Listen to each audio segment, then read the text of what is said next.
This edition of the Ridley Report is brought to you by NewHampshireFreePress.com.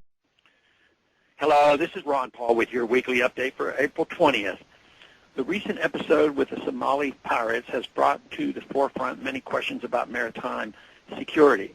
What is the best way to deal with a gang of criminals not acting on behalf of any country when they attack private vessels? Under whose jurisdiction are these types of criminals to be prosecuted? Most importantly, how do we deter such attacks in the future? Already the administration is saber-rattling with typical big government so-called solutions like diplomatically threatening the weak Somalian government or any government of any country where pirates are thought to live, with military action if they fail to control the situation.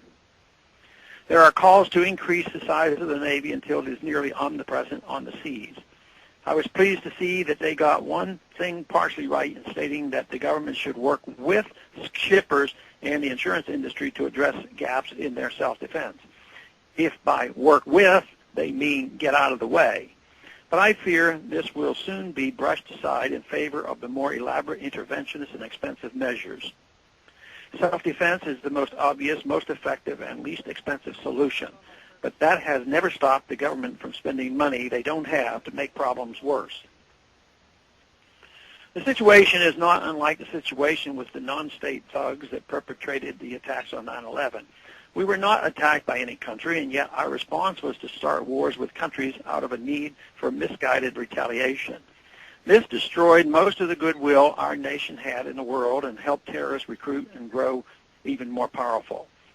The worst thing we could possibly do is react to this incident with the same misguided fervor, producing equally damaging results.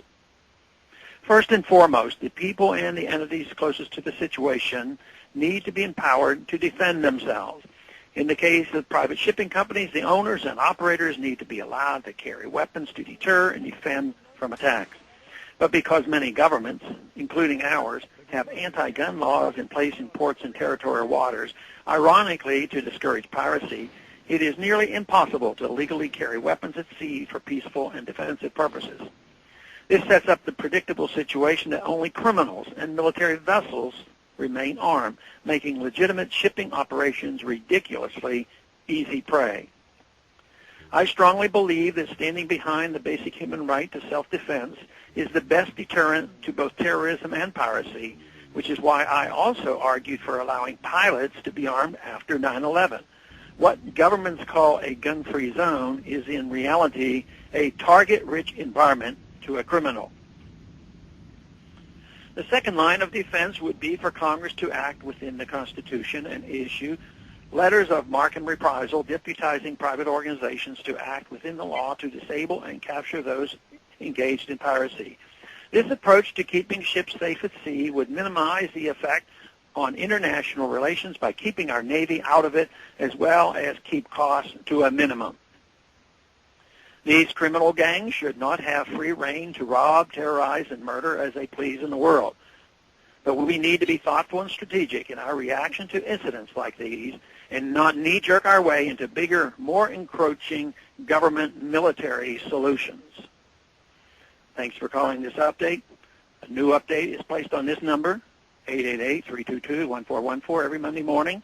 The written text of which can be found on my website, www.house.gov/Paul, under the heading Texas Straight Talk. Thanks for calling. This edition of the Ridley Report is brought to you by NewHampshireFreePress.com.